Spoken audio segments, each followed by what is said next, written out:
Bom dia, irmãos. Graça e paz a cada um. Que a graça e a paz do Senhor esteja contigo, na tua vida, na tua casa e sobre o teu ministério também. Amém? Nós hoje estamos felizes de podermos nos reunir mais uma vez. E desde já nós queremos dar as boas-vindas a todos vocês. São bem-vindos aqui para compartilharmos juntos a palavra de Deus.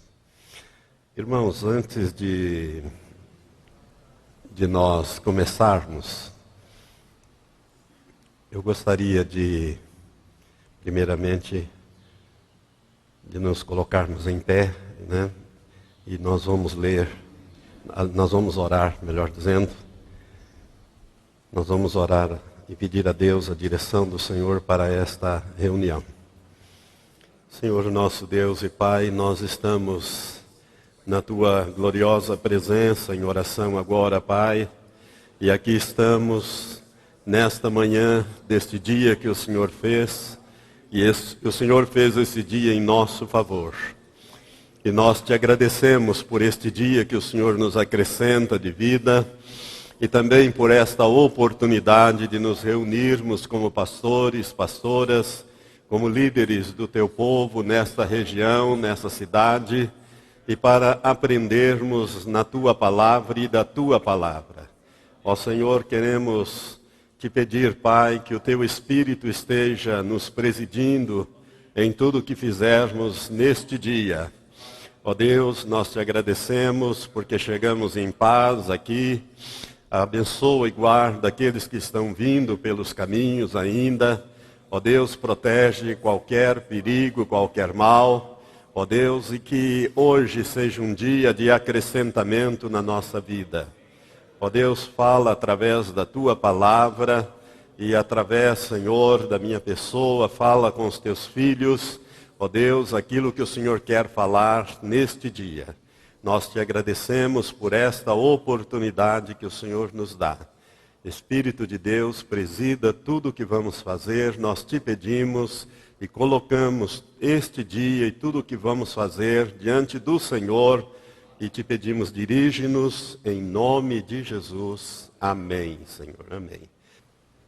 Irmãos, então, nós vamos começar a nossa ministração sobre Gog e Magog. Eu gostaria que você abrisse a sua Bíblia comigo em Ezequiel, capítulos 38 e 39. Nós vamos ler o capítulo 38 todo e uma parte do capítulo 39. Então, gostaria que você acompanhasse com muita atenção. Talvez a sua versão e a minha não seja igual, mas eu creio que os sentidos são assemelhados das palavras. Ezequiel capítulos 38 e 39. Nós vamos ler o 38 e alguns versículos do 39. Preste atenção, é Deus falando. Veio a mim a palavra do Senhor dizendo: Filho do homem, dirige o teu rosto para Gog, terra de Magog, príncipe e chefe de Meseque. Outras versões diz príncipe de Ros, de Meseque e de Tubal, e profetiza contra ele. E dize: assim diz o Senhor Deus: eis que eu sou contra ti, ó Gog, príncipe e chefe, ou príncipe de Ros, de Meseque e de Tubal. E te farei voltear, e porei anzóis nos teus queixos, e te levarei a ti com todo o teu exército, cavalos e cavaleiros, todos eles vestidos de armadura completa, uma grande companhia, com pavês e com escudos, manejando todos a espada. Pérsia, Cuxe e os de Pute com ele, todos com escudo e capacete. Gomer e todas as suas tropas. A casa de Togarma, no extremo norte, todas suas tropas. Sim, muitos povos contigo. Prepara-te, sim, dispõe-te, tu e todas as tuas companhias que se reuniram a ti, e serve-lhes tu de guardas. Depois de muitos dias serás visitado. Nos últimos anos ou nos últimos dias virás à terra que é restaurada da guerra, e onde o povo foi congregado dentre muitos povos aos montes de Israel, que haviam estado desertos por longo tempo. Mas aquela terra foi tirada dentre os povos, e todos os seus moradores estão agora seguros. Então subirás, virás como uma tempestade, far-te-ás como uma nuvem para cobrir a terra, tu e todas as tuas tropas, e muitos povos contigo. Assim diz o Senhor Deus: acontecerá naquele dia que terás altivos projetos no teu coração e maquinarás o mau desígnio. E dirás: subirei contra a terra das aldeias não muradas, irei contra os que estão em repouso, que habitam seguros, habitando todos eles sem muros, sem ferrolho nem portas, a fim de tomares o despojo e de arrebatares a presa, e de tornares a tua mão contra os lugares desertos que agora se acham habitados, e contra o povo que foi congregado dentre as nações, o qual adquiriu gado e bens e habita no meio da terra. Sabá e Dedã e os mercadores de Tarse, com todos os seus leões novos, te dirão: vens tu para tomar o despojo? Ajuntaste o teu bando para arrebatar a presa e levar a prata e o ouro, para tomar o gado e os bens, para saquear grande despojo? Portanto, profetiza ao filho do homem e dize a Gog: assim diz o Senhor Deus: acaso naquele dia, quando o meu povo Israel habitar seguro, não o saberás tu? Virás, pois, do teu lugar, lá do extremo norte, tu e muitos povos contigo, montados todos a cavalo, uma grande companhia e um exército numeroso. E subirás contra o meu povo Israel como uma nuvem para cobrir a terra. Nos últimos dias hei de trazer-te contra a minha terra, para que as nações me conheçam a mim, quando eu tiver vindicado a minha santidade em ti, ó Gog, diante dos seus olhos. Assim diz o Senhor Deus: não és tu aquele de quem eu disse nos dias antigos, por intermédio dos meus servos profetas de Israel, os quais naqueles dias profetizaram largos anos, que te traria contra eles? Naquele dia, porém, quando vier Gog contra a terra de Israel, diz o Senhor Deus, a minha indignação subirá às minhas narinas, pois no meu zelo, no ardor da minha ira falei. Certamente naquele dia haverá um grande tremor na terra de Israel, de tal sorte que tremerão diante da minha face os peixes do mar, as aves do céu, os animais do campo e todos os répteis que se arrastam sobre a terra, bem como todos os homens que estão sobre a face da terra. E os montes serão deitados abaixo, e os precipícios se desfarão, e todos os muros desabarão por terra. E chamarei contra ele a espada sobre todos os meus montes, diz o Senhor Deus. A espada de cada um se voltará contra seu irmão. Contenderei com ele também por meio da peste e do sangue. Farei chover sobre as suas tropas e sobre os muitos povos que estão com ele uma chuva inundante, grandes pedras de saraiva, fogo e enxofre. Assim me engrandecerei e me santificarei, e me darei a conhecer aos olhos de muitas nações, e saberão que eu sou o Senhor. Tu, pois, ó filho do homem, profetiza contra Gog e dize: assim diz o Senhor Deus: eis que sou contra ti, ó Gog, príncipe e chefe de Meseque e de Tubal. E te farei virar, e conduzindo-te, far-te-ei subir do extremo norte, e te trarei aos montes de Israel. Com um golpe tirarei da tua mão esquerda o teu arco, e farei cair da tua mão direita as tuas flechas.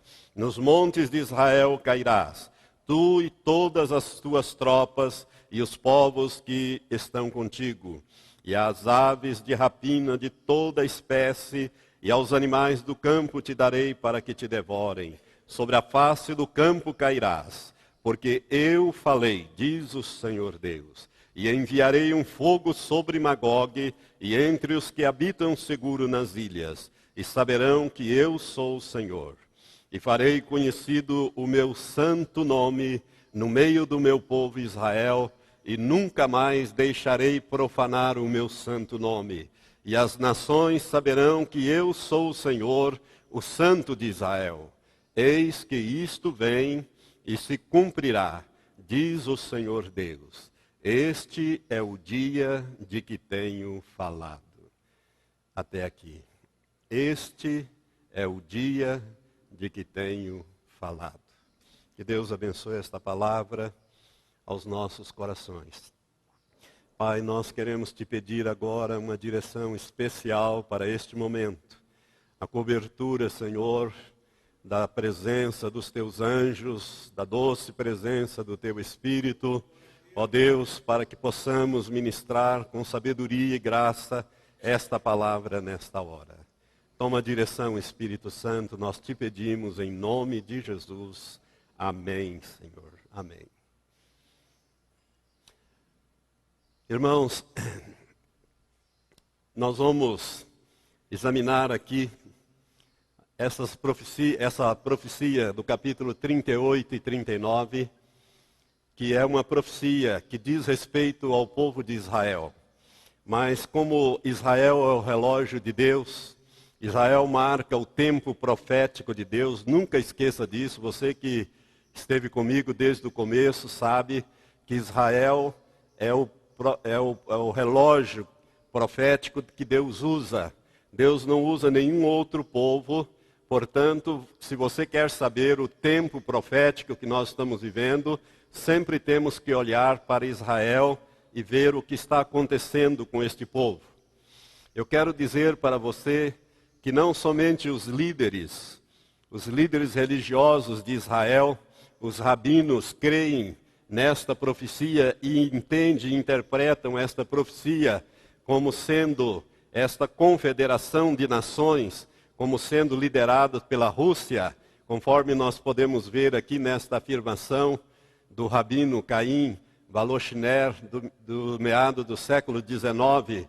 Este homem deixou escrito esta afirmação: quando vir o exército russo começar a mover-se para o sul e entrar na Turquia, vista suas roupas de sábado e prepare-se para receber o Messias.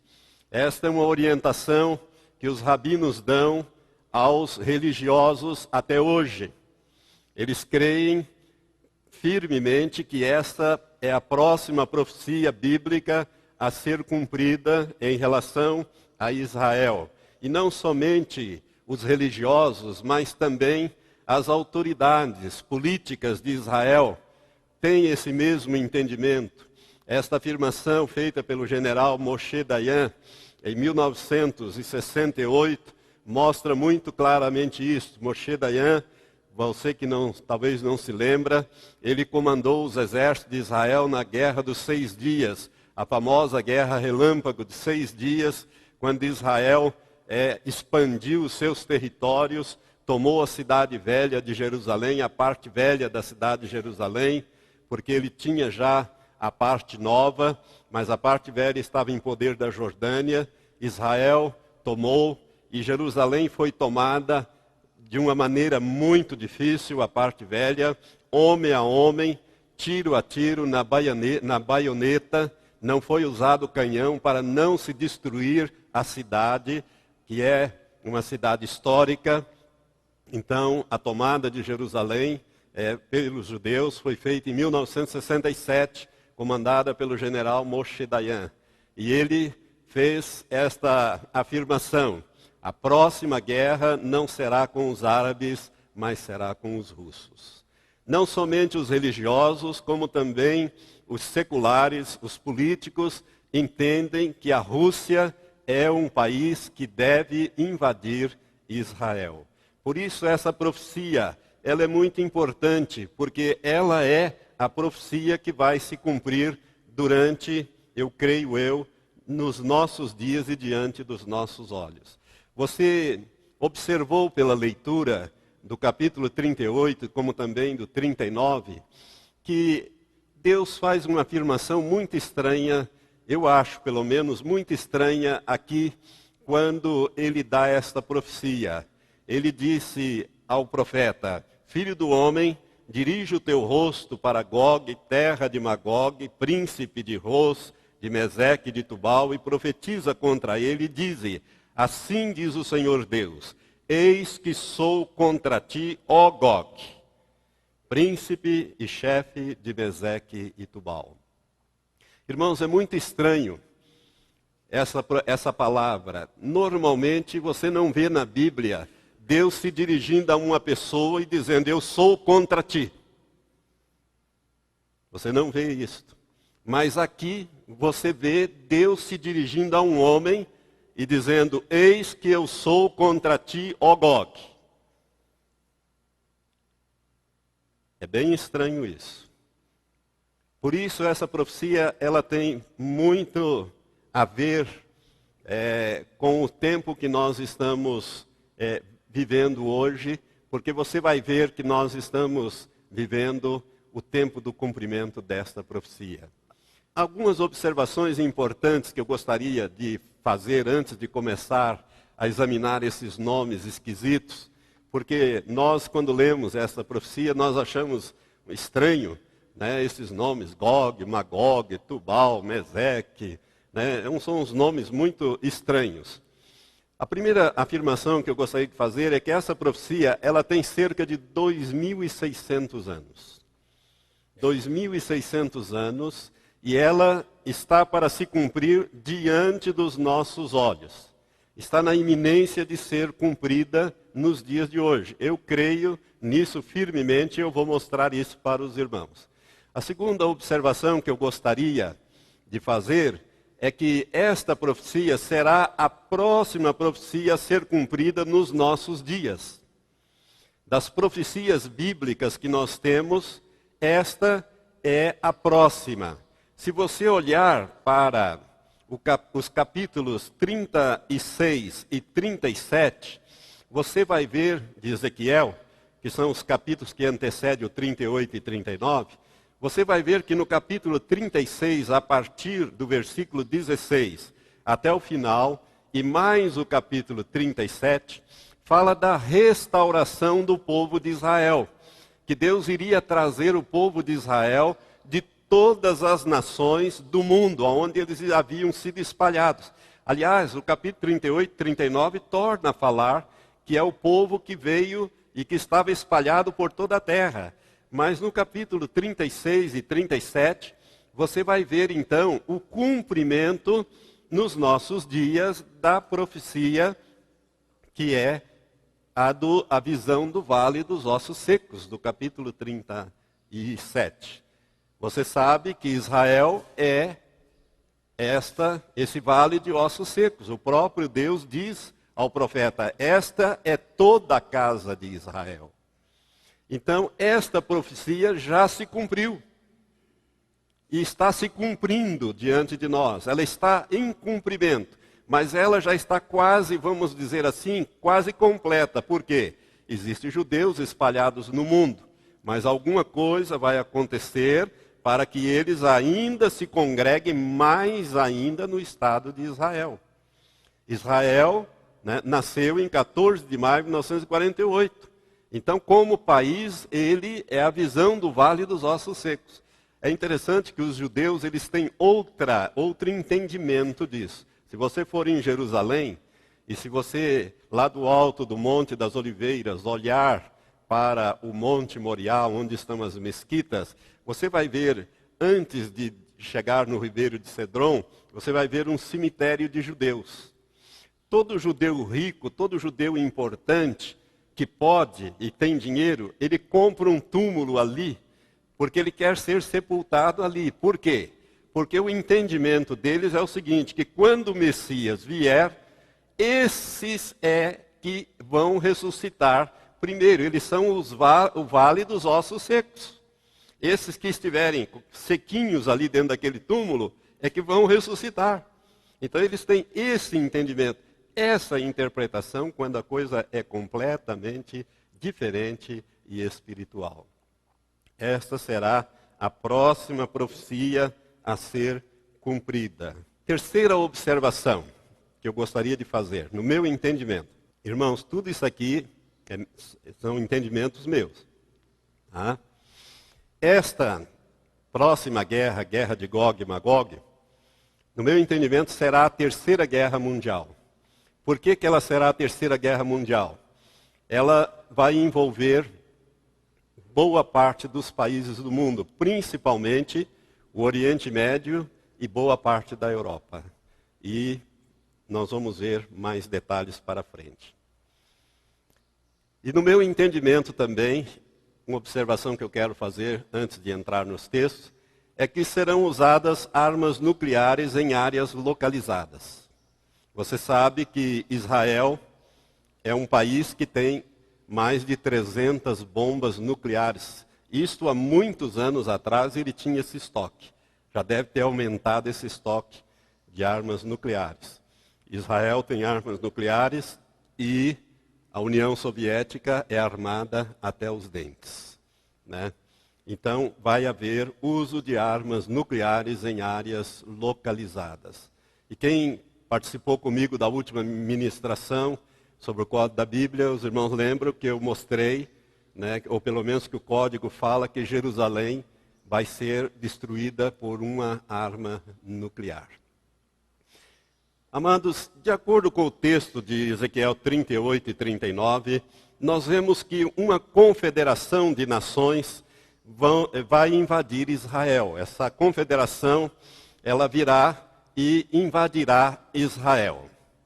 Na língua Sumeri, a língua dos sumérios, que é a língua mais antiga do mundo, né? Talvez isso os estudiosos é quem afirmam. Na língua Sumeri, Gog significa trevas. Esse nome Gog significa literalmente trevas. Então, esse líder, ele é, aos olhos de Deus, trevas. E a terra Magog é a terra que ele mora, ou que ele, vamos dizer assim, preside. Príncipe e chefe de Meseque e de Tubal. Então, Gog e Magog. Magog significa terra das trevas, na língua Sumeri. Portanto, é importante que você entenda que Gog é o chefe de um país que espiritualmente é trevas. E esse país é espiritualmente trevas. E você sabe que a antiga União Soviética, a Rússia, que é o principal país, né, que liderava e lidera hoje, né, mas liderava a antiga União Soviética, você sabe que o comunismo proclamou o ateísmo e proclamou que Deus não existe. Nietzsche disse que se Deus não existe, que se existisse estaria morto. Então eles implantaram essa doutrina ateísta na Rússia. A Rússia é um país, ou foi um país durante o comunismo, em que o ateísmo sempre foi divulgado, crido, acreditado. Tanto que o primeiro homem a subir no espaço, que foi Yuri Gagarin, quando ele subiu ao espaço, ele disse duas frases, as suas duas memoráveis frases. A primeira delas foi: a terra é azul. E a segunda frase que ele disse foi: eu não vi Deus. A terra é azul e eu não vi Deus. Então, é terra das trevas. Portanto, nós podemos já começar a identificar estas coisas como sendo lá de cima, ou vindo da Rússia. Então vamos ver agora a origem desses nomes bíblicos que a Bíblia cita aqui. Para nós entendermos bem isso aqui, nós teríamos que ir em Gênesis capítulo 10, aonde é considerado pelos estudiosos, pelos eruditos, como o índice das nações. Ali, após o dilúvio, né, em Gênesis capítulo 10, depois do dilúvio, nós vamos encontrar os descendentes de Noé sendo espalhados pela face da terra. Noé teve 3 filhos, Sem, Jafé e Cão, nesta ordem. Cão, ou Cã, era o mais novo, Jafé o do meio e Sem o mais velho. Sem vai dar origem aos povos semitas. Os judeus são semitas.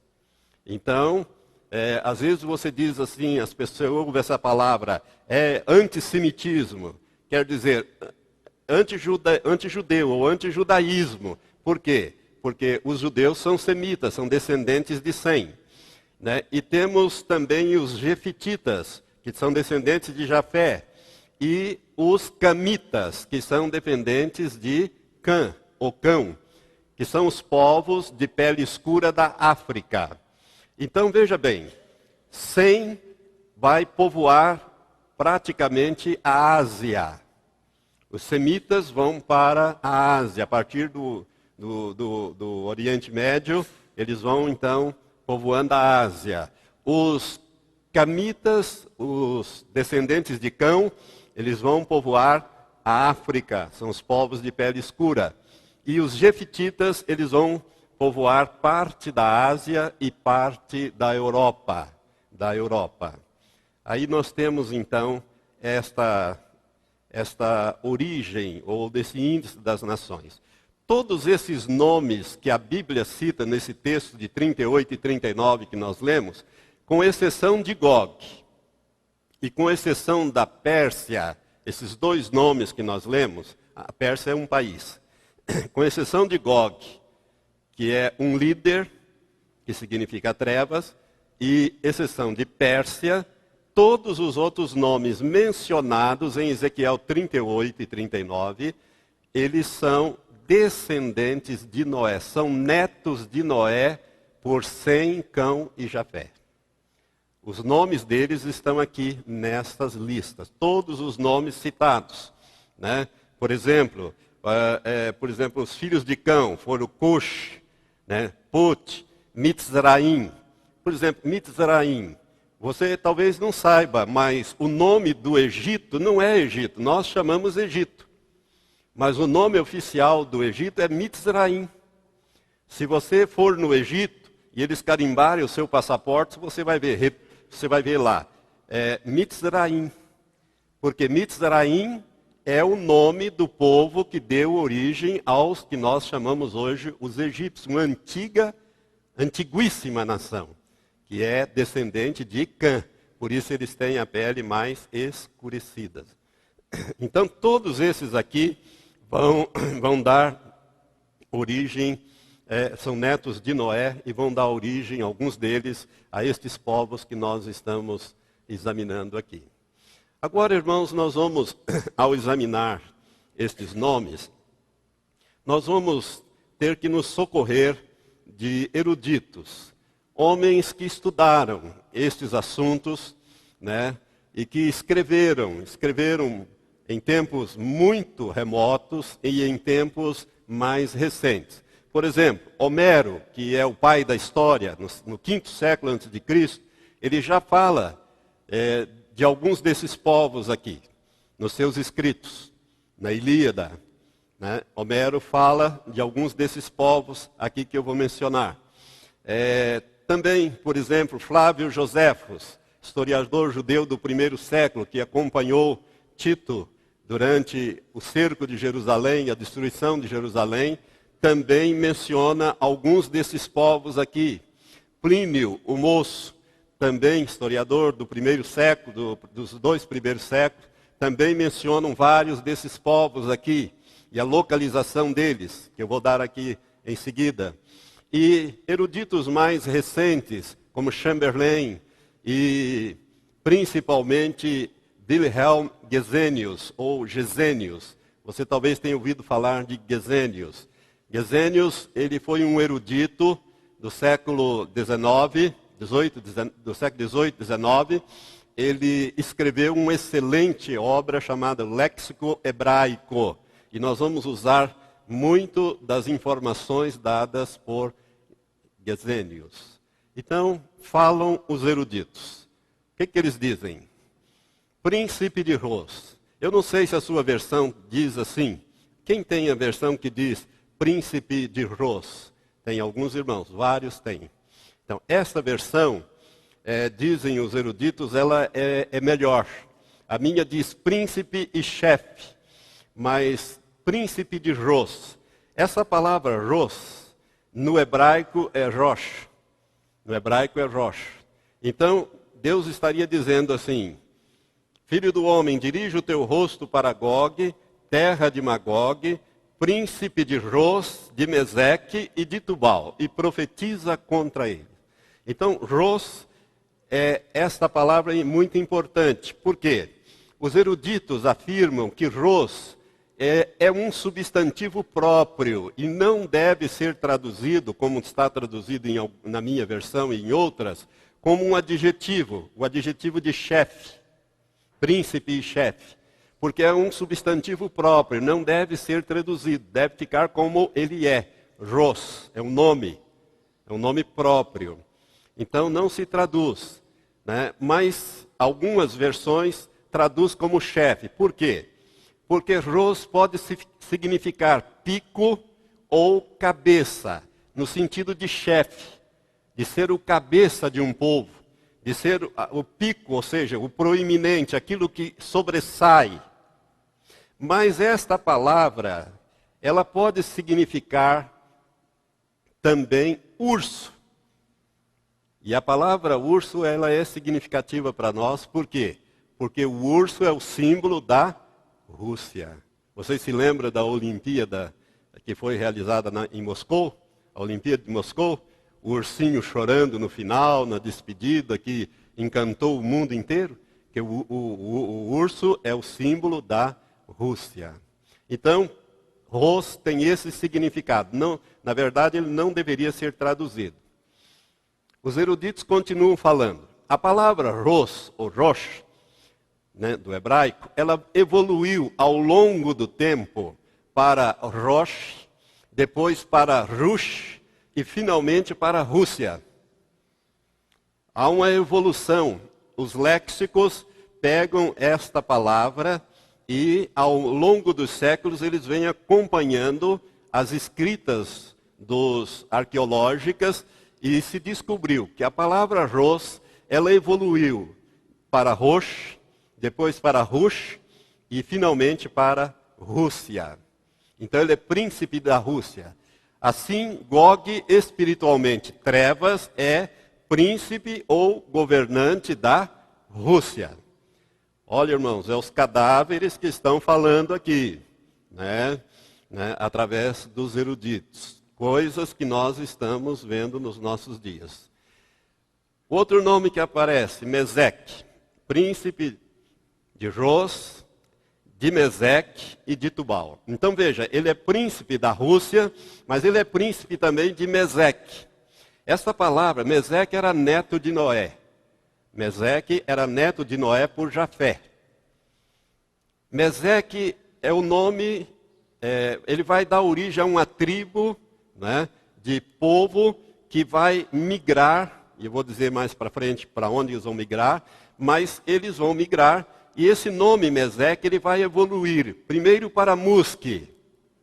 Esse povo passa com o passar dos séculos a ser conhecido como povo Musque. Depois Mosquis, já no grego. Os gregos chamavam, né, Homero já cita esse povo como o povo Mosquis, descendente de Meseque. Essa palavra, ao longo do século, vai evoluir para Moscove e Moscou. Então, ele é príncipe de Ros, Rússia, e príncipe de Moscou. Você sabe que Moscou é a capital da Rússia. Mas ele é príncipe-chefe, né, ou príncipe de Ros, né, Meseque e Tubal. Tubal também era neto de Noé, através de Jafé. Né? Tubal, essa palavra é uma tribo, ela vai dar origem a um povo. Esse povo também vai migrar para as regiões onde está hoje a Rússia. Esse povo ele vai evoluir este nome de Tubal para Tubali e depois para Tobolsk. Tobolsk é o nome de uma cidade atual da Rússia. que no século XVIII e XIX, ela teve muita importância, principalmente porque ela foi a antiga capital da Rússia Oriental. Eu não sei se você sabe, mas a Rússia ela é um país tão grande, é o maior país territorial do mundo. Né? A Rússia é o maior país territorial do mundo. Né? Na época que eu estudei, tinha mais de 22 milhões de quilômetros quadrados de área. Depois desmembraram com alguns países, diminuiu um pouco mais. Ela continua sendo o maior país do mundo. E a Rússia ela é dividida em duas partes. Tem a parte oriental e a parte ocidental. Né? A parte oriental é a Sibéria, é dividida pelos Montes Urais. Quem assistiu aquele filme, o Dr. Zhivago, se lembra de que num determinado momento eles saem de Moscou e vão para uma outra cidade na Sibéria. Uma cidade onde eles tinham uma casa, quando chegaram lá a casa estava toda congelada. Quem lembra dessa cena lembra bem. Eles estavam ali na Sibéria e eles tiveram que passar pelos Montes Urais. Os Urais dividem, né, a Ásia da Europa. Então a Rússia é um país que tem uma parte dela na Europa, a capital dela, Moscou, está na Europa, e uma parte dela está na Ásia. E na Ásia, a antiga capital da Rússia Oriental, ou seja, na Ásia, era Tobolsk. Hoje essa cidade já não tem tanta importância dentre as cidades russas, mas há dois séculos atrás, ela era muito importante. Portanto, ele é príncipe de Rússia, Meseque e Tubal. Resumo. Gog é príncipe da Rússia, Moscou e Tobolsk. Ou, lendo de outra maneira, Gog é príncipe de Ros, Meseque e Tubal. Que significa príncipe da Rússia, Moscou e Tobolsk. Irmãos, isso é muito importante. Porque quando essa profecia foi dada, a Rússia era praticamente, não existia. Não existia. Existiam os povos, eu vou dizer daqui um pouco, mas eram povos bárbaros. Não havia praticamente nada que pudesse identificar como futura profecia. Essa profecia, você vai ver que ela foi dada para se cumprir nos nossos dias. Tem alguns detalhes aqui que só ficam claros aqui, nos nossos dias. Nos dias que nós estamos vivendo. Por isso é que é importante que você entenda isso que nós estamos falando. Um outro nome que aparece no capítulo 38 no versículo 5, é Pérsia. A Pérsia é um país muito antigo, por isso nos dias de Ezequiel ela já existia.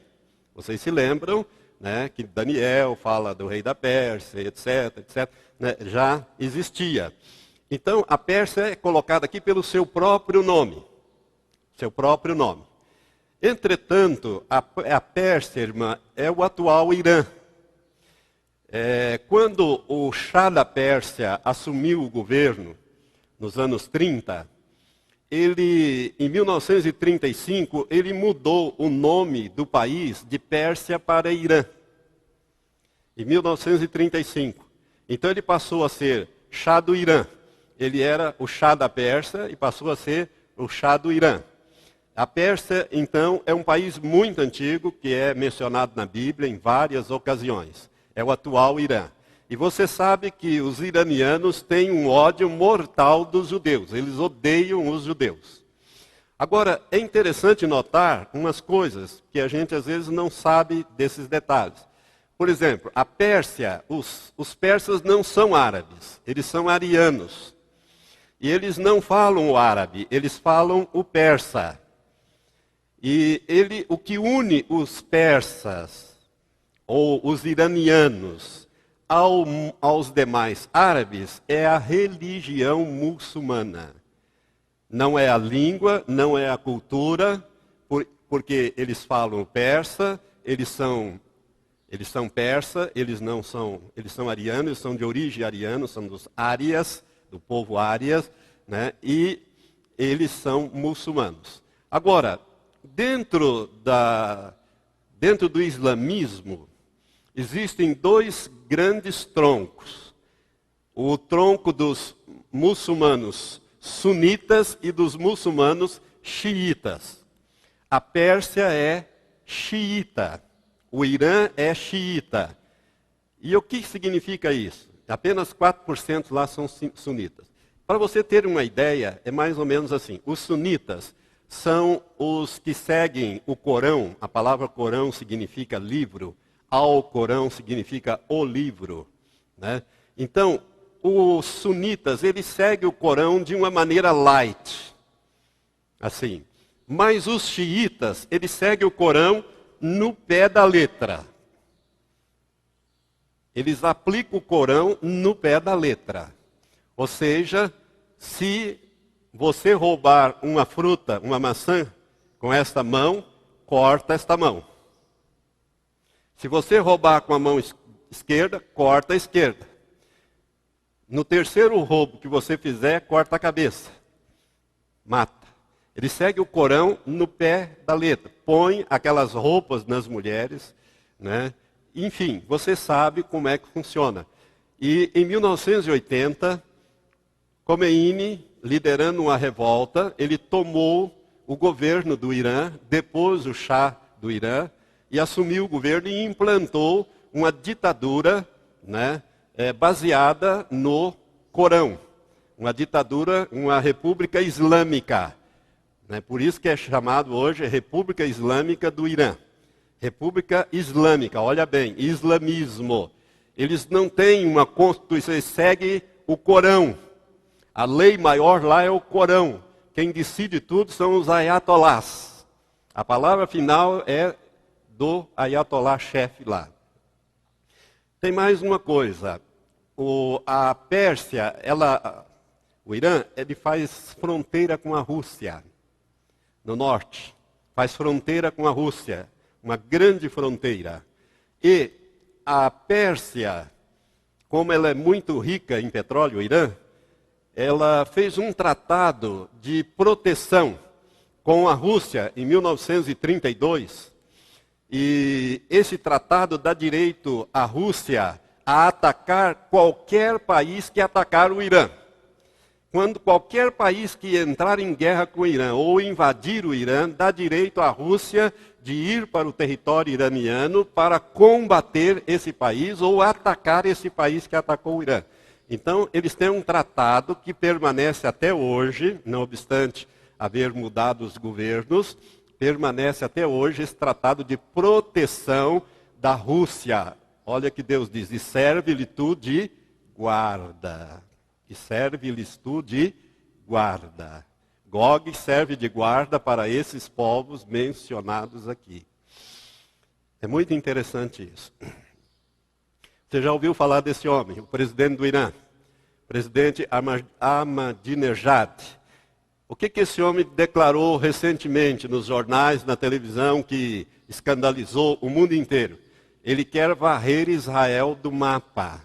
Esse homem é o atual presidente do Irã, está fazendo bombas nucleares, levou o Irã a fabricar, né, centrífugas para extrair, fabricar através do urânio, enriquecimento do urânio para fabricar bombas nucleares, porque eles querem varrer Israel do mapa. O Salmo 83 diz assim, Deus diz assim no Salmo 83, dizem, vinde, risquemo-los de entre as nações, e não haja mais memória do nome de Israel. Irmãos, esse Ahmadinejad, ele está nos nossos dias cumprindo esta profecia. Você já pensou nisso? Acho que você nem parou para pensar nisso quando você viu essa declaração.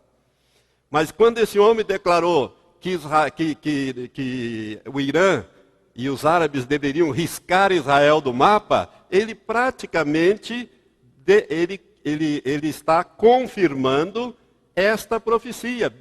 Dizem eles, os árabes, vinde, risquemo-los dentre as nações e não haja mais memória do nome de Israel. Você está vendo como as coisas estão dentro dos nossos dias? Quando é que isso aconteceu? Aconteceu agora, né? Há poucos meses atrás.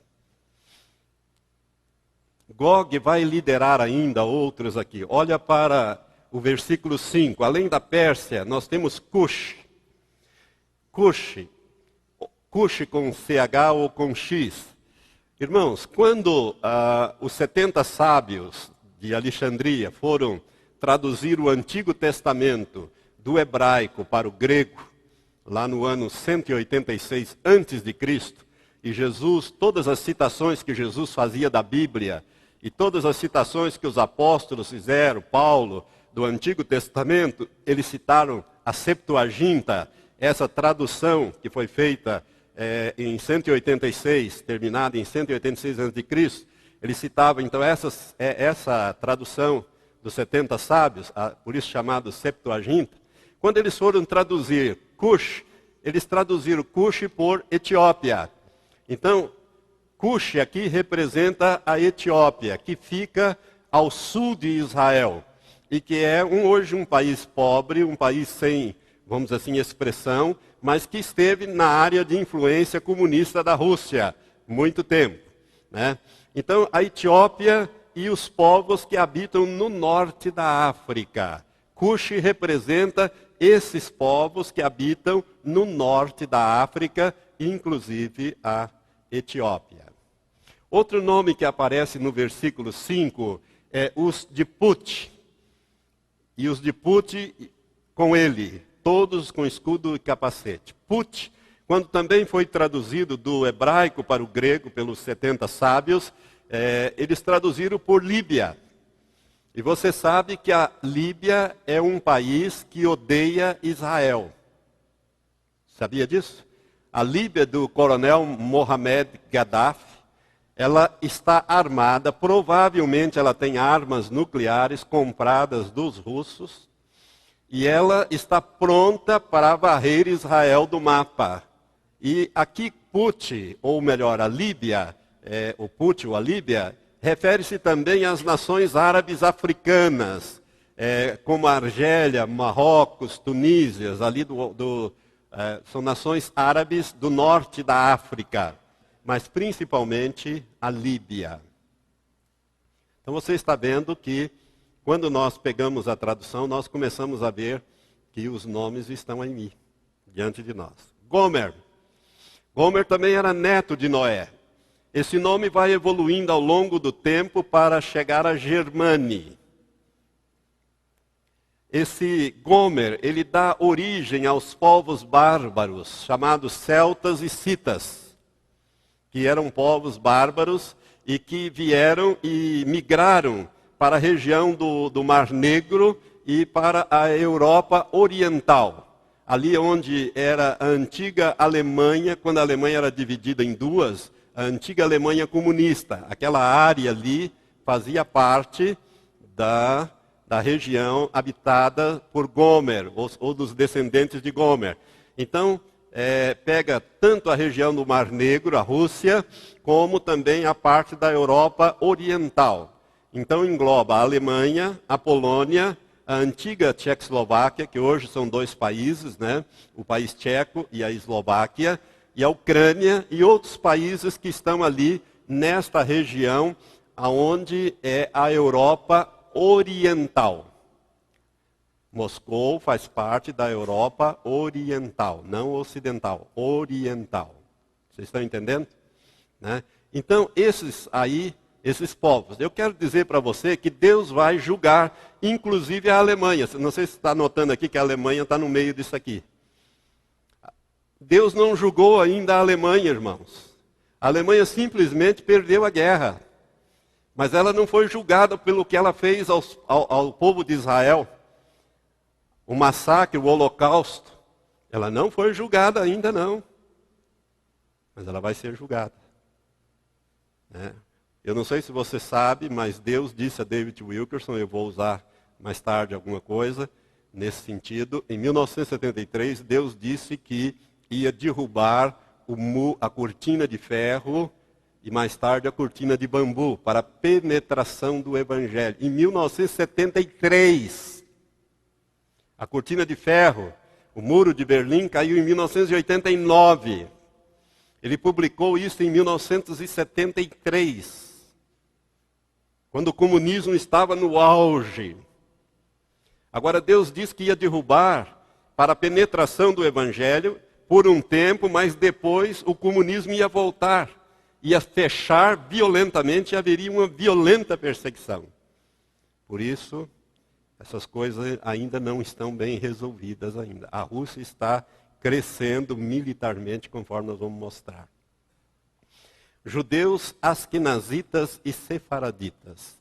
Hoje, se você olhar para Gomer, lá no capítulo 10 de Gênesis, no índice das nações, você vai ver que Gomer, no versículo 3, os filhos de Gomer foram Askenaz, Rifat e Togarma. Então, vai dar origem a esses povos. Askenaz, judeus askenazitas e sefaraditas. Hoje, quando você conversa com um judeu, e eu tive a oportunidade de recentemente conversar com um judeu, e ele estava me dizendo que os judeus no mundo, os próprios judeus separam os judeus em dois grandes troncos, dois grandes grupos. Os judeus askenazitas, descendentes de Askenaz. Askenaz foi filho de Gomer. Que são os judeus que estão na Alemanha, me disse esse judeu. Ele não estava tratando desse assunto aqui com ele. Ele disse, são os judeus alemães, os judeus europeus. Então eles são chamados judeus askenazitas, e os demais são sefaraditas. Só para você ter uma ideia. Por quê? Porque Askenaz foi filho de Gomer, que emigrou para esta região, que hoje está a Alemanha, a Polônia, a antiga Tchecoslováquia, a Ucrânia e outros países desses que nós achamos ali. Todo mundo está me entendendo até aqui? Está ficando claro? Amém. Gog ainda vai estar liderando Togarma. Togarma também era neto de Noé. Togarma é a atual Turquia e as tribos turcomanas. Ao longo dos anos, esse povo, que deu origem, Togarma deu origem a um povo que vai evoluindo, o seu nome vai mudando, eles vão migrando para esta região, ao norte de Israel, onde hoje é a atual Turquia. Togarma vai evoluindo ao longo do tempo e vem dar o que nós conhecemos hoje, a Turquia e as tribos turcomanas. Envolve também a Armênia e a região cosaca, que fica no sudeste da Rússia. Irmãos, a Turquia, além dela ser um país muçulmano, ela é o país mais estratégico do mundo, porque ela une dois continentes, a Ásia e a Europa, e fica muito próximo da África. Então, é o país mais estratégico que existe no mundo. Todo mundo, por que estão querendo colocar a Turquia, um país muçulmano, dentro da União Europeia? Por causa da posição estratégica da Turquia, só por isso. Ela tem um pedacinho do território dela que está na Europa e o resto do território está na Ásia. A capital está Istambul está na Europa.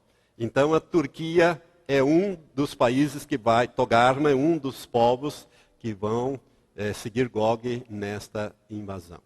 Mas quem que está faltando nesta lista e por quê? O Egito. O Egito não poderia estar faltando nessa lista. Por quê? Porque o Egito já existia nos dias de Ezequiel. Lembra? Ezequiel estava no cativeiro, o povo tinha sido escravo lá no Egito. O Egito é um país antiguíssimo. Então, mas aonde está o Egito? O Egito não é mencionado. Isso sempre causou uma certa perplexidade para os estudiosos dessa profecia. Por que o Egito não está aí? Hoje nós sabemos. Por quê? Porque a profecia foi dada para os dias de hoje. Então os estudiosos não sabiam por quê. Mas em 1979, o presidente Jimmy Carter, ele conseguiu fazer um tratado de paz entre o Egito e Israel. Ele conseguiu reunir em Camp Davis, o presidente Carter, Menahem Begin, primeiro-ministro de Israel, e Anwar al-Sadat, presidente do Egito, e ali Begin e Sadat assinaram um tratado de paz que, bem ou mal, perdura até hoje.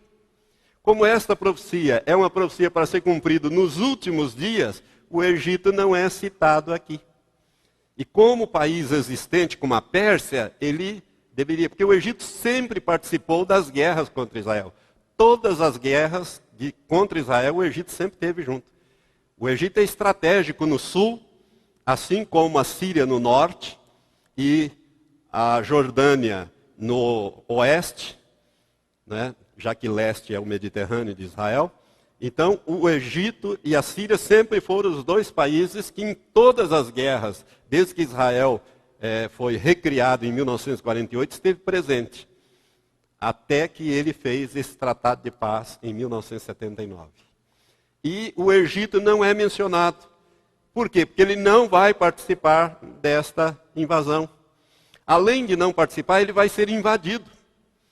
Porque quando, não sei se vocês se lembram, mas antes do Egito fazer esse tratado de paz, o Egito ele tinha acolhido os técnicos no tempo de Nasser, do tempo do presidente Nasser do Egito, ele tinha acolhido os técnicos russos, tinha enchido lá o Egito de técnicos russos e gente que ia desenvolver o Egito, etc. E quando ele resolveu fazer esse tratado de paz com Israel e acabar com esse negócio de guerra, ele expulsou antes todos os russos foram expulsos do Egito e deixaram tudo lá, armamento, tudo que tinham lá, e foram expulsos assim rapidamente, e aí ele assinou o presidente Sadat. Ele pagou com a vida esse tratado de paz, mas o tratado de paz tem sido mantido pelo seu sucessor, que é esse Hosni Mubarak, né? Que é o atual presidente do Egito. É interessante isso, essa profecia para ser cumprida no fim, por isso o Egito não aparece. Aí você poderia estar me perguntando, pastor, e os Estados Unidos? Os Estados Unidos vai deixar que Israel seja invadido? Os Estados Unidos sempre defendeu Israel, né? Os Estados Unidos sempre vendeu armas, não bombas nucleares, hein? Os Estados Unidos nunca vendeu armas nucleares para Israel. Israel desenvolveu a sua tecnologia nuclear. Israel é o povo mais inteligente da face da terra, irmãos. Foi Shimon Peres o encarregado do plano nuclear de Israel. Ele que desenvolveu todo esse sistema de defesa e desenvolvimento de armas nucleares foi Shimon Peres, né? Agora, veja bem, você pergunta, e os Estados Unidos? Eu quero dizer para você, meu irmão, aqui eu preciso dar umas explicações, que os Estados Unidos não terão condições de defender Israel. Por quê?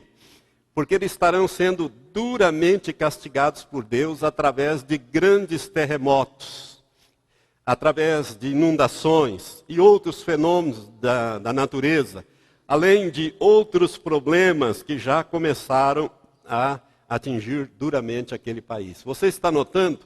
Quem esteve comigo aqui nas vezes anteriores, eu disse que Estados Unidos começou a ser julgado por Deus no dia 8 de setembro de 1998.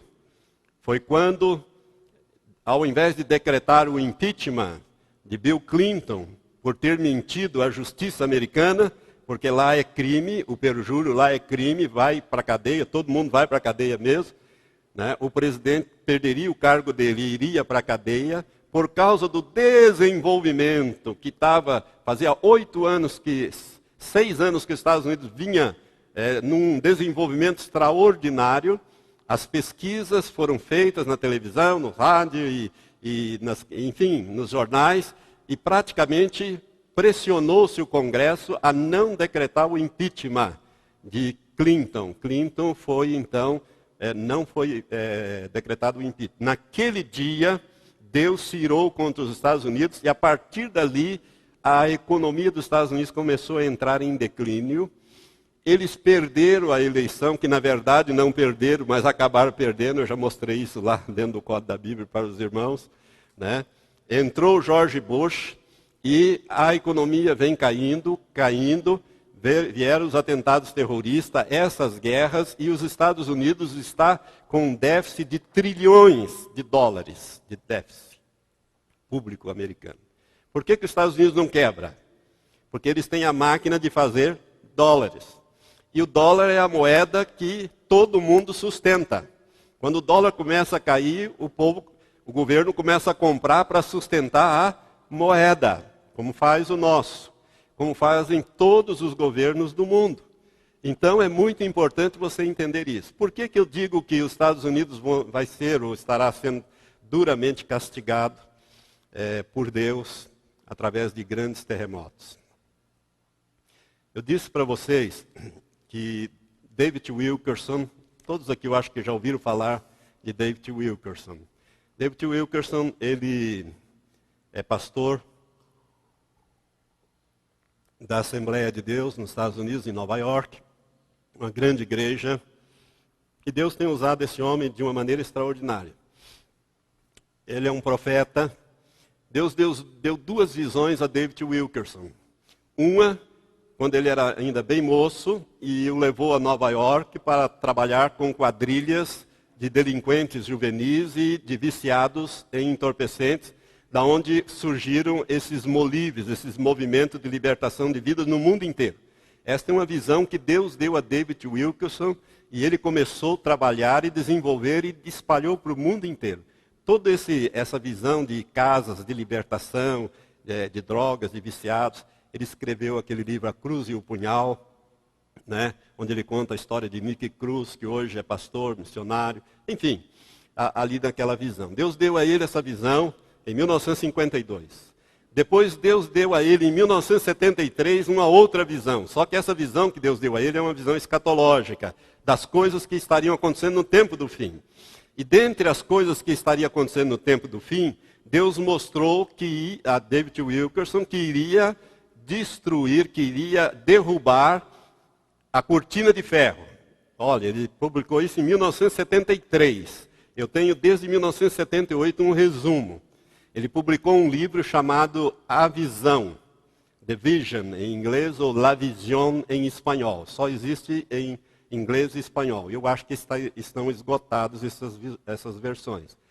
Eu não sei, em português não sei, não tem. Mas o que eu quero dizer para você é o seguinte, que Deus mostrou uma porção de coisas, mas uma das coisas que Deus mostrou é que os Estados Unidos seriam açoitados por grandes terremotos. Eu vou ler assim rapidamente para você ver. A segunda coisa que vi foi a natureza com dores de parto. É uma crise que envolve a natureza, sinais e mudanças sobrenaturais inexplicáveis para o homem, desastres mundiais que estamos presenciando agora. Quando ele escreveu, eu vi como se fossem dores de parto da natureza se aproximando.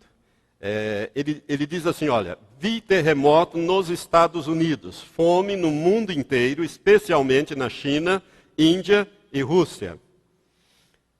Vi a provisão alimentícia do mundo esgotada, provocando a morte de milhares de pessoas.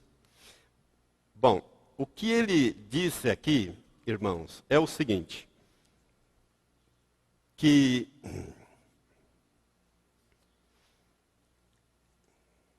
vou resumir aqui, porque senão vai ficar muito longo. Ele disse, não está nesse resumo, está no livro, que os Estados Unidos seriam açoitados por um grande terremoto que não ocorreria no lugar costumeiro, que é, vamos dizer assim, a Califórnia, né? Onde tem a falha de San Andreas, mas que ocorreria num lugar não sujeito a terremoto. Esse terremoto ele seria tão grande, mas tão grande, e ele seria precedido de um outro terremoto no Japão. Olha, os japoneses, os cientistas japoneses, dizem que o grande terremoto do Japão já está atrasado. Ele deveria ter ocorrido em 1992. Desde 92 ele está atrasado. É um ciclo de 69 em 69 anos e já está atrasado desde 92. Vai haver um grande terremoto no Japão E esse terremoto vai ocasionar também um grande terremoto nos Estados Unidos. Mas esse terremoto nos Estados Unidos, disse o senhor a David Will, que será um terremoto tão grande que ele ceifará milhares de vidas, destruirá muita destruição. E ele vai ocasionar o aparecimento de 2 outros terremotos muito fortes também, né, que vão açoitar aquele país. Então, os Estados Unidos, irmãos, no meu modo de entender, eles não vão estar em condições de defender Israel. Agora, olha para o versículo 38, do capítulo 38, 10. Olha o versículo 10. Deus diz assim: assim diz o Senhor Deus, acontecerá naquele dia que terás altivos projetos no teu coração e maquinarás um mau desígnio. E dirás: subirei contra as terras das aldeias não muradas, irei contra os que estão em repouso, que habitam seguros, habitando todos eles sem muros, sem ferrolhos, sem portas. Veja bem, o versículo 10 diz: assim diz o Senhor Deus, acontecerá naquele dia que terás, Gog, altivos projetos no teu coração e maquinarás um mau desígnio. Irmãos, esses terremotos que vão acontecer no Japão, nos Estados Unidos, vai abrir a oportunidade para Gog. Gog vai dizer: opa, agora chegou a minha vez.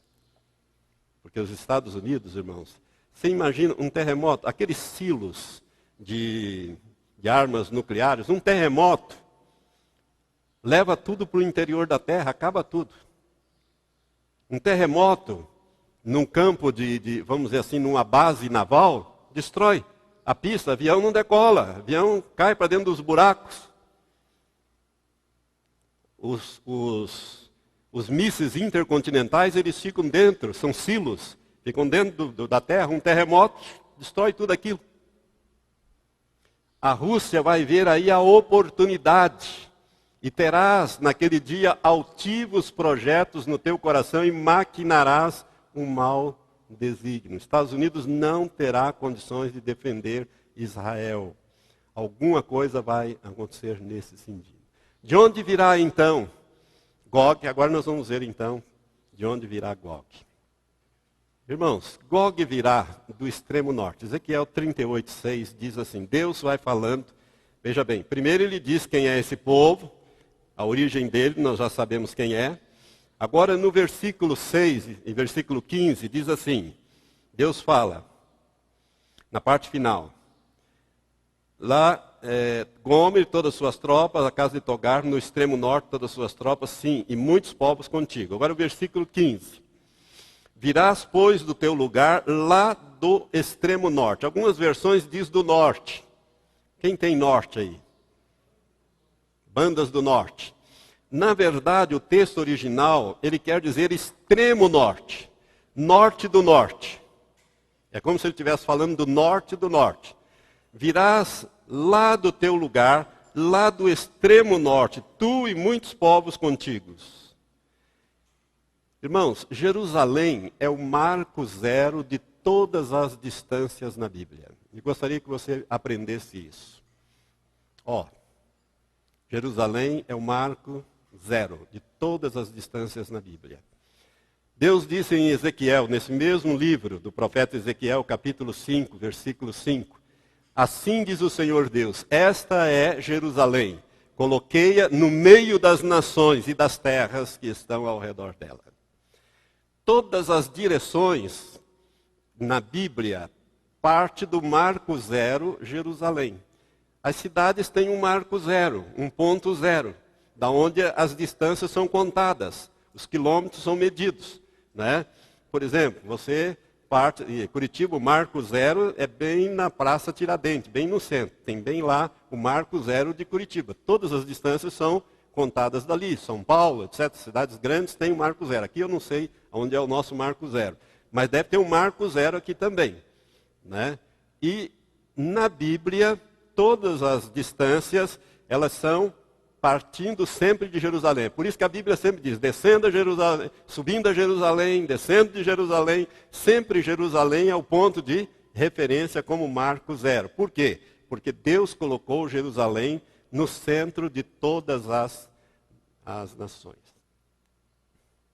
Se tomarmos aqui um mapa mundi, ou um globo terrestre, e colocarmos o dedo sobre Jerusalém, e formos deslocando esse dedo rumo ao Polo Norte, a última grande capital de país que nós vamos achar vai ser Moscou. Quer ver? Olha para esse mapa aqui. Ó. Bem no centro dele é Jerusalém. Olha Moscou onde está. Ó. Se você deslocar em direção ao Polo Norte, de Jerusalém, aonde você vai passar? Moscou. É a última grande capital de país que está no extremo norte de Israel. Virás lá do teu lugar, lá do extremo norte de Jerusalém. Está vendo, meus irmãos?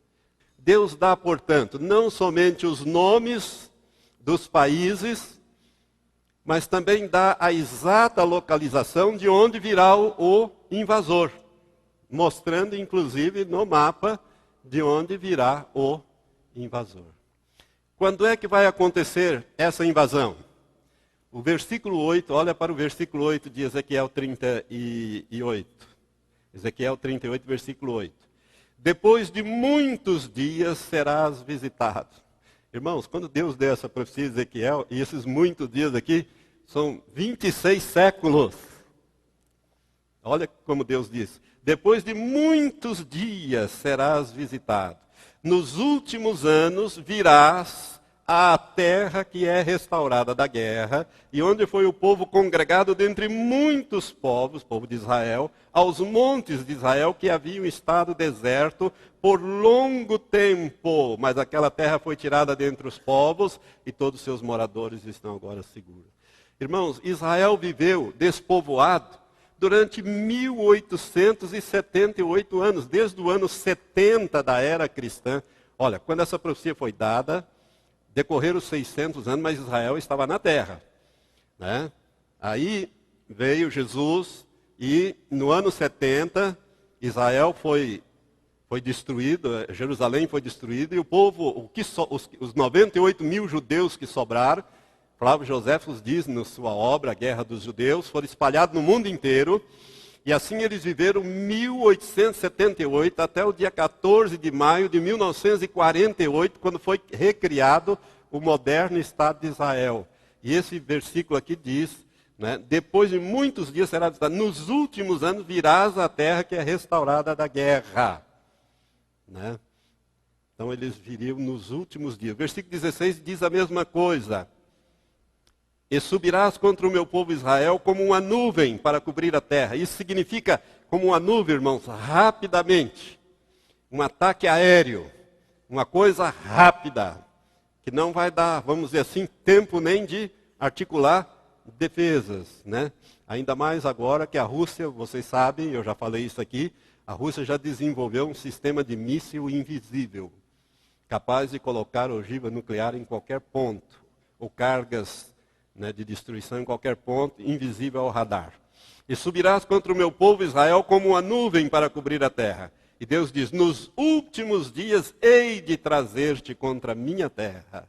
Então, quando virá Gog? Nos últimos dias. Irmãos, eu já disse no início que Ezequiel 36 e 37, ele fala do retorno final dos judeus do mundo inteiro para formar uma nova nação, um novo país. É a visão do vale dos ossos secos. E isto já ocorreu, já se cumpriu em 14 de maio de 1948, com a criação do moderno Estado de Israel, quando a figueira brotou. Veja bem, então as profecias de 36 e 37 se cumpriram. Falta agora cumprir a de 38 e 39, que é para agora. Porque do capítulo 40 para frente é uma visão completamente diferente. Se você olhar, é a visão da construção do templo no milênio. É o templo que vai ser feito no milênio. É um templo em memorial. É uma coisa completamente diferente. Praticamente, profecia relativa ao povo judeu termina com a 37, 38, com a invasão de 38 e 39, com a invasão de Gog, príncipe de Ros, Meseque e Tubal, a Israel. Então, a figueira brotou e nós já temos o cumprimento dos capítulos 36 e 37. Agora vamos ter, então, do capítulo 38 e 39. Qual seria o motivo desta invasão? Vamos ler aqui, versículo 10 a 13. Diz assim: assim diz o Senhor Deus, acontecerá naquele dia que terás altivos projetos no teu coração e maquinarás um mau desígnio. É Deus falando de Gog. E dirás: subirei contra a terra das aldeias não muradas, irei contra os que estão em repouso, que habitam seguro, habitando todos eles, sem muro e sem ferrolho nem portas, a fim de tomares o despojo, presta atenção, o despojo, e de arrebatares a presa, e tornares a tua mão contra os lugares desertos que agora se acham habitados, e contra o povo que foi congregado dentre muitas nações, o qual adquiriu gado e bens e habita no meio da terra. Sabá e Dedã e os mercadores de Tarse. Tarse aqui é Gibraltar. É Gibraltar, controlado pela Inglaterra. E os seus leões novos. Aqui os intérpretes acham que é a Inglaterra, a Europa, principalmente a Inglaterra, a Espanha, vão fazer um protesto contra esta invasão de Gog. Mas vai ficar num protesto mais diplomático. Com todos os seus leões novos te dirão: vens tu para tomar o despojo? Ajuntaste o teu bando para arrebatar a presa e para levar a prata e o ouro e tomar o gado e os bens e saquear grande despojo? Então, qual o motivo da invasão? É o despojo. As riquezas minerais do Mar Morto. Eu creio que você talvez não saiba o que existe nesse Mar Morto que nós vamos falar aqui. Irmãos, em 1991, portanto, há 17 anos atrás, apenas 6 minerais existentes ali, em grande quantidade, como fosfato, cobre, silicato, manganês, feldespato e ferro, foram avaliados por peritos em 20 trilhões de dólares, só estes 6 minerais. Se você quer saber quantos dólares dá para cada pessoa, divide 20 trilhões por 6 bilhões e meio, você vai ter aí a quantidade de dólar que dá para cada habitante na face da terra. Somente 6 minerais ali que foram avaliados em 91. Agora, atualiza isso para dias de hoje. Eu não tenho condições de atualizar. Eu tenho esses dados, mas não tenho condições de atualizar. Então, esta riqueza que existe no Mar Morto é uma coisa espantosa. Para você ter uma ideia do que nós estamos falando, somente esses 6 minerais acima referidos, eles valem mais do que toda a riqueza mineral. Estou falando de riqueza mineral juntas, dos Estados Unidos, Inglaterra, França, Itália e Alemanha juntos. Se juntar toda a riqueza mineral desses 5 países, aqueles 6 minerais vale mais. Para você ver a riqueza que existe ali. Além desses 6 minerais acima, que nós já falamos, existem outros minerais de grande valor que Israel também não tem condições de explorar. Vou citar apenas alguns deles, para você tomar conhecimento. A ureia. Lembra que fosfato está entre aqueles 6 minerais. A ureia, junto com o fosfato, dá o quê? Adubo. O mundo passa fome, a Rússia tem fome. Eu quero parar um pouco aqui para dizer para você que a Rússia tem fome. A Rússia, irmãos, ela não consegue produzir alimentos para o seu povo desde aqueles tempos do Gorbachev. Antes do Gorbachev, ela já não tinha condições de produzir alimentos para o seu povo, porque o seu grande território, que é a Sibéria, fica quase que o tempo todo congelado. Né? A temperatura lá atinge no inverno 50 graus abaixo de zero. Então, a Rússia, ela não consegue produzir carne e alimentos para o seu. Agora, o que aconteceu? Deus disse que ia colocar anzóis e ia voltear, colocar anzóis. Um dos anzóis que Deus colocou em Gog, que é a Rússia, foi aquele desastre de Chernobyl em 1985. quando houve aquele desastre do reator nuclear de Chernobyl, né, que contaminou toda a região de Kiev, a região mais rica de produção de grãos da Rússia. Para você ter uma ideia do que nós estamos falando, ali nada pode ser plantado durante 30 anos, se tudo que se plantar ali é altamente radioativo. Não pode plantar nada, porque se comer, morre. Fica doente e morre.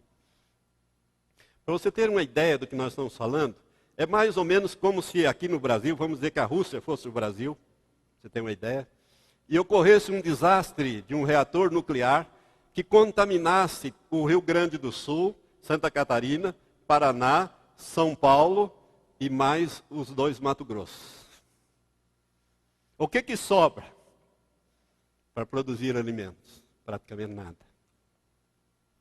A Rússia compra a peso de ouro, ela compra trigo da Argentina, ela compra carne do Brasil, da Argentina, frango.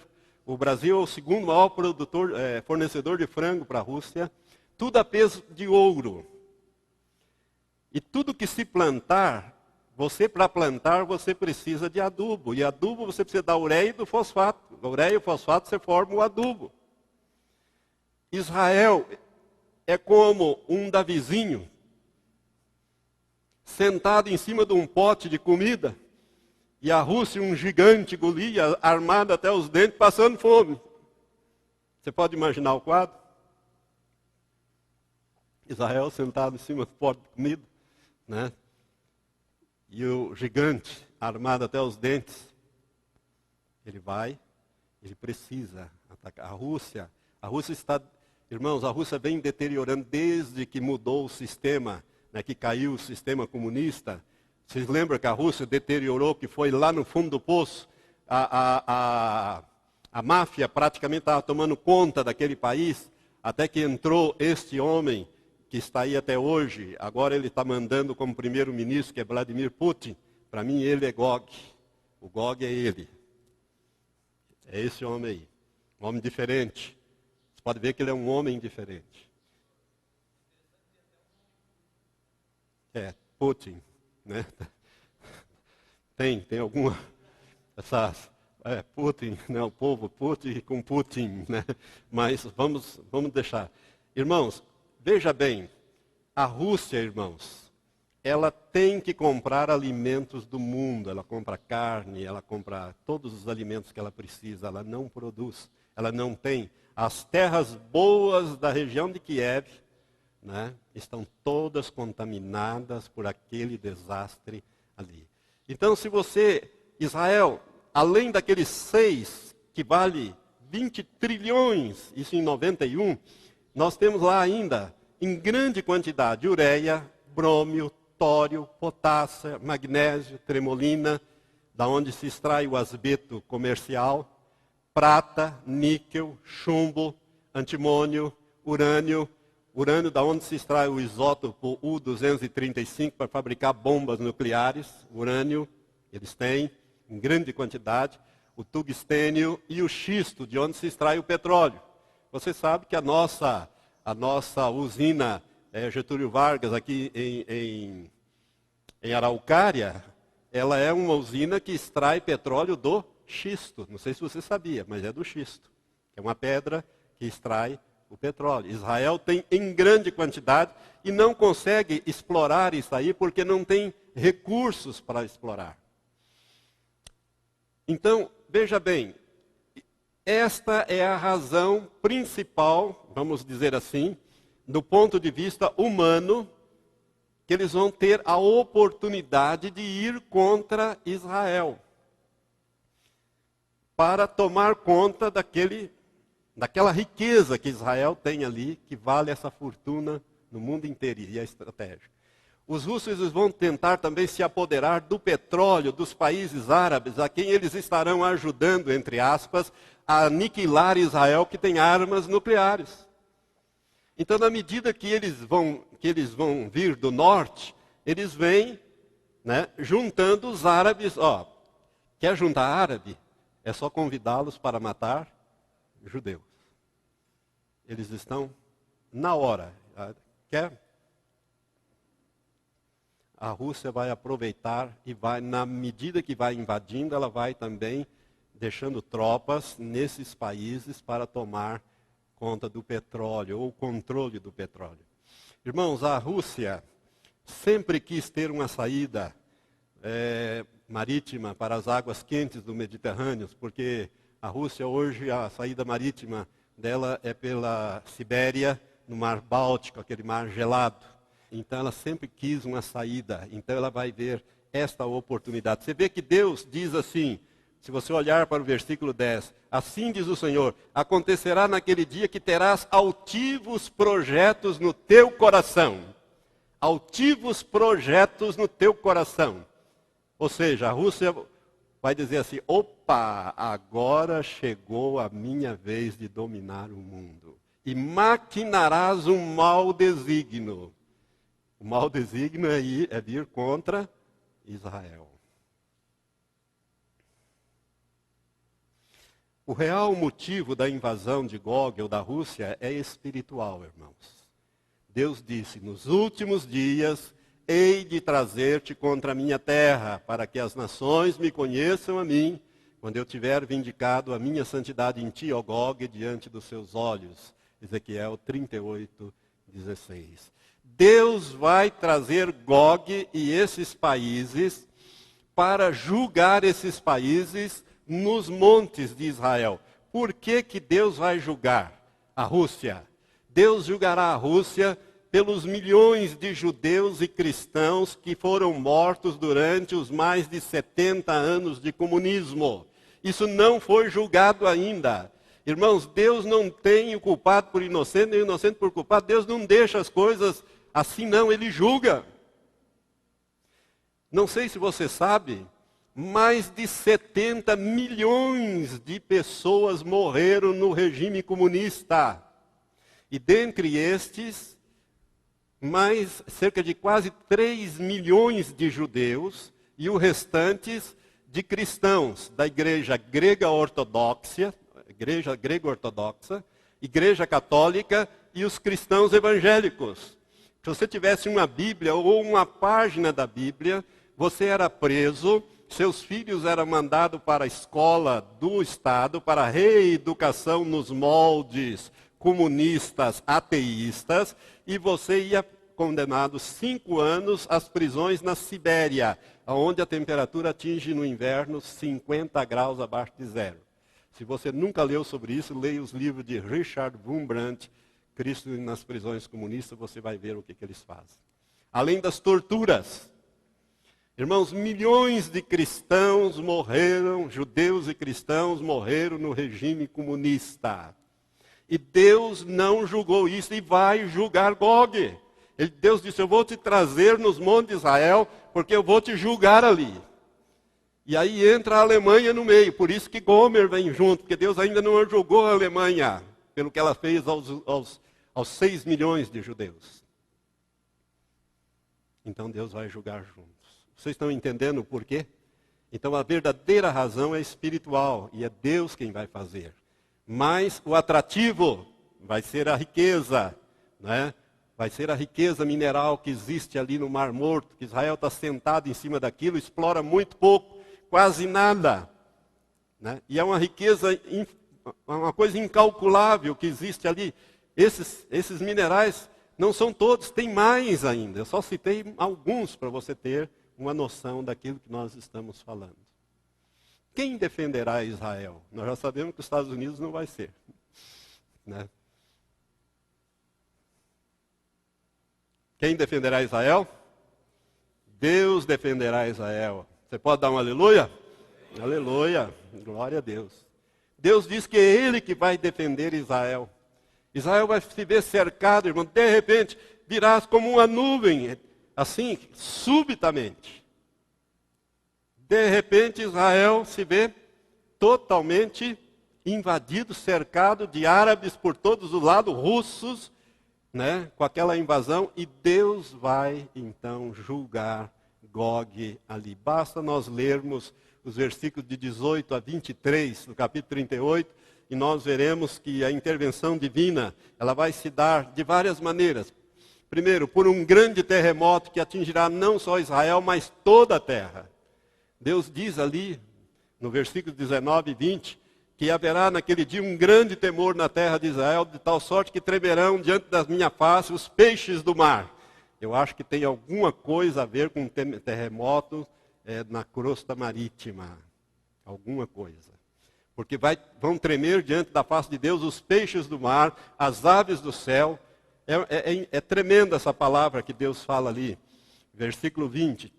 Tremerão diante da minha face os peixes do mar, as aves do céu, os animais do campo, e todos os répteis se arrastam sobre a terra, bem como todos os homens que estão sobre a face da terra. Os montes serão deitados abaixo, os precipícios se desfarão, e todos os muros desabarão por terra.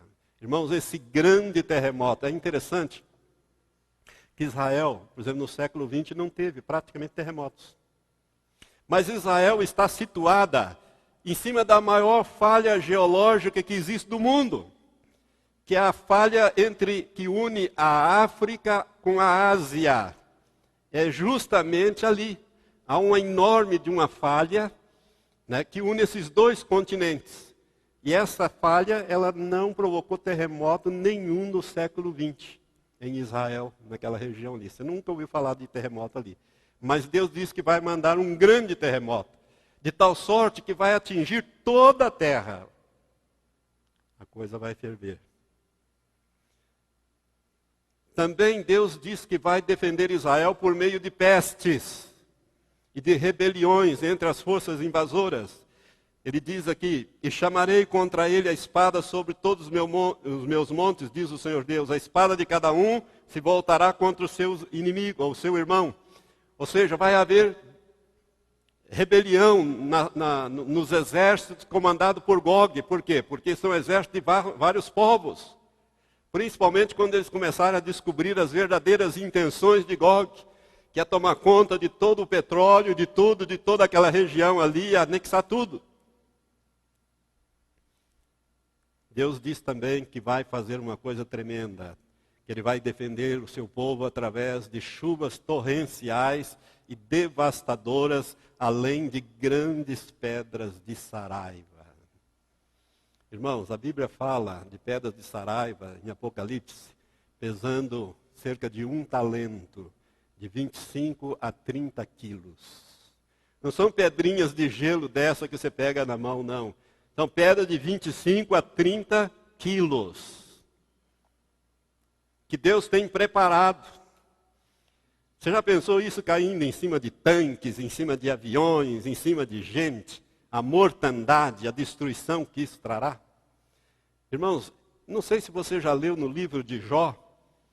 No livro de Jó, Deus fala uma coisa tremenda. Ali no livro de Jó, deixa eu achar aqui para você ver. Quando Deus ele começa a falar com Jó e confrontar Jó, né, Deus diz assim, em Jó 38, versículos 22 e 23, Deus diz assim: acaso entrastes, Jó, no tesouros da neve, e viste os tesouros da saraiva, que eu tenho reservado para o tempo da angústia, para o dia da peleja e da guerra? Você sabe, Jó, que eu tenho reservado saraiva para o dia da angústia, o dia da peleja, o dia da guerra? Irmãos, o que Deus diz em Ezequiel 38? Farei chover chuvas inundantes, contenderei com eles também por meio da peste e do sangue, farei chover sobre eles e suas tropas, e sobre os muitos povos que estão com eles. Estou lendo o versículo 22. Uma chuva inundante, grandes pedras de saraiva, fogo e enxofre. Fogo e enxofre é o uso de armas nucleares. Porque armas nucleares só faltou falar coluna de fogo, colunas de nuvem, fogo e enxofre, como diz Joel. Grandes colunas de nuvens, de fogo e enxofre. Aquela palavra lá em Joel, capítulo 2, quando Deus fala que de colunas de fogo, ali, a palavra colunas de fogo é cogumelo. Coluna no sentido de cogumelo. A bomba nuclear, como é que ela forma mesmo? Pum, ela forma um cogumelo, coluna de fumaça. Fogo e enxofre. Isso é armas nucleares. Por que vai ser usado armas nucleares? Porque Deus disse, meterei fogo em Magog. Magog é Moscou. Israel tem armas apontadas para Moscou. Vocês lembram que eu botei ali o que os líderes políticos e os líderes religiosos dizem? Quando viram o exército russo se mover em direção ao sul, entrar na Turquia, vista suas roupas de sábado, se prepare para receber o Messias. Eles vão receber o Messias sim, mas é o anticristo. Que eles vão receber como Messias. Mas as autoridades sabem. Então, Israel tem armas nucleares. Vimalgo, ele uma vez mostrou numa daquelas revistas dele, Notícias de Israel, um míssil que Israel desenvolveu há muitos anos atrás, capaz de colocar uma ogiva nuclear dentro de Moscou. A Rússia protestou naquela época, mas Israel não deu bola não. Testou o míssil com aprovação. O míssil chama-se míssil Jericó. Jericó. E meterei fogo em Magog. Eu não sei se Deus vai fazer sobrenaturalmente fogo ou vai fazer com que os judeus lance armas nucleares sobre as grandes cidades russas, porque eles virão contra Israel. Então, por isso, Deus fala aqui, irmãos, ele fala de pedra, de chuvas torrenciais devastadoras, grandes pedras de saraiva e fogo e enxofre. Fogo e enxofre fala de detonações nucleares. Irmãos, quando Israel for atacado, e aí nós voltemos um pouco naquele código da Bíblia, lembra? Lembra que eu falei para vocês que Jerusalém será destruída por uma arma nuclear. Quando você vai matar uma cobra, você bate na cabeça, né? Então, em Jerusalém está todo o governo de Israel, o gabinete, o primeiro-ministro com o gabinete, o parlamento. Então, Jerusalém será destruída. Mas os generais judeus, comandantes militares das bases, eles vão retalhar esse ataque nuclear, soltando bomba nuclear para todo lugar. Vai para o Iraque, vai para o Irã, vai para a Rússia, porque a Rússia que vai estar liderando esse negócio. Vai ter, irmãos, é uma guerra rápida essa, porque é uma guerra nuclear, uma guerra de destruição em massa, uma guerra terrível essa daqui, né? Uma coisa assim. E Israel sabe que não adianta ele jogar em cima do povo iraniano, ele precisa jogar também em cima dos poços petrolíferos, para contaminar, de tal sorte que não se extraia petróleo dali, e que ninguém nem consiga chegar ali, por causa da alta radioatividade. Qual será o resultado dessa guerra? O resultado dessa guerra, irmãos, será o desaparecimento da Rússia e dos Estados Unidos como potências bélicas mundial. Os Estados Unidos, através dos grandes terremotos, dos juízos de Deus, por causa do seu gangsterismo, de tudo aquilo que ruim que vem dos Estados Unidos e contamina o mundo. Deus diz que vai julgar os Estados Unidos e vai julgar mesmo. E a Rússia, por causa daquilo que ela fez contra os judeus e a igreja, né? E a Alemanha, que fez contra os judeus. Então, o resultado disso aí é o desaparecimento da Rússia e dos Estados Unidos como potências bélicas mundial. Isso fará surgir um vácuo de poder no mundo que será ocupado pelo anticristo. Porque com o desaparecimento das duas grandes potências, não é a China que vai aparecer, não, é a Europa. É o anticristo que vai, já está pronto lá, ele sobe encabeçando uma confederação de 10 nações, que serão no final 10 nações. E ele fará um tratado de paz e proteção com Israel. Por quê? Porque Israel acabou de ser atacado, quase destruído. Então ele fará um tratado de paz, de proteção, para durar 7 anos. Mas na metade desse período, né, ele vai profanar o templo. O anticristo vai autorizar a reconstrução, autorizará Israel a construir o terceiro templo, que ele mesmo vai profanar, conforme Daniel 9, 27, na metade da semana. O governo do anticristo vai começar a prosperar e encanta todo mundo, né? Porque quando ele assume, ele vai resolver os problemas, a começar os problemas de árabe e judeu. Ele põe um fim nessa confusão toda. O poder está se deslocando para a Europa. Você pode ter certeza disso, que a economia está se deslocando para a Europa. Basta você ver que a Europa assumiu o controle desta crise. Ontem a notícia foi de que a Europa, os bancos europeus resolveram, os bancos centrais europeus, aplicar 2 trilhões e 700 bilhões de dólares, né, nos bancos, e só a Alemanha vai aplicar 500 bilhões de dólares para socorrer os bancos. Estados Unidos vai aplicar só 850 bilhões. A Europa, 2 trilhões e 700 bilhões. E eu quero dizer para você que aquela crise financeira mundial que Deus falou que viria, falou a David Wilkerson, ela vai começar na Europa.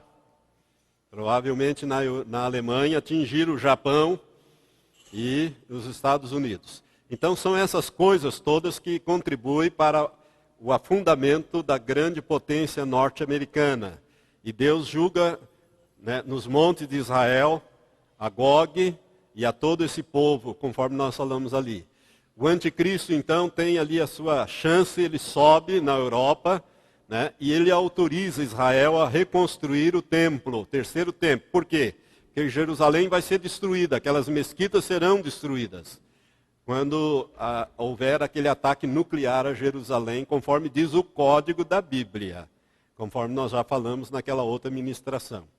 Né? O governo do anticristo começa a prosperar e encantar o mundo, e também começa lá em Jerusalém o ministério das duas testemunhas, que desenvolve na primeira metade daquela semana de anos proféticos de Daniel 9, 27. E o resultado disso tudo aqui é o arrebatamento da igreja.